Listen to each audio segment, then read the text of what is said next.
Elle passe derrière et couvre les yeux de son mari, et l'ami en profite pour mettre du poison dans la mangue. Mais les deux ne savent pas qu'il y a quelqu'un d'autre qui les regarde.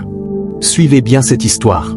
Ensuite, la femme lui ouvre les yeux et embrasse son mari. L'autre a suivi toute la scène, mais il n'a rien dit pour le moment. Les deux assassins se saluent tous ensemble, et la femme dit à son mari de prendre la mangue. Et quand il allait la mettre dans la bouche, l'autre est venu lui arracher la mangue avec force et s'est enfui en courant. Les trois sont tous étonnés, mais le mari, sans connaître la raison, poursuit le gars avec colère. Pendant ce temps, sa femme et son ami sont tous les deux énervés et se demandent entre eux, pourquoi ce gars a-t-il fait ça?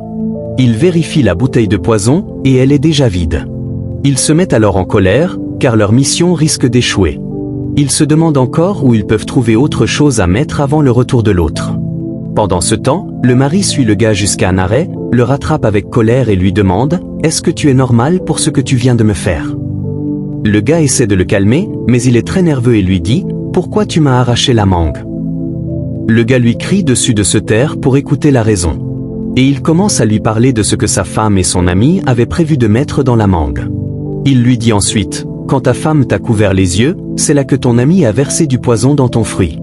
Tes yeux étaient fermés, et moi je les regardais, mais ils ne m'ont pas vu. » C'est ainsi qu'il explique calmement au monsieur la raison pour laquelle il a agi ainsi. Le mari, tout terrifié, reste calme, ne parle plus, et comprend enfin le gars. Il lui demande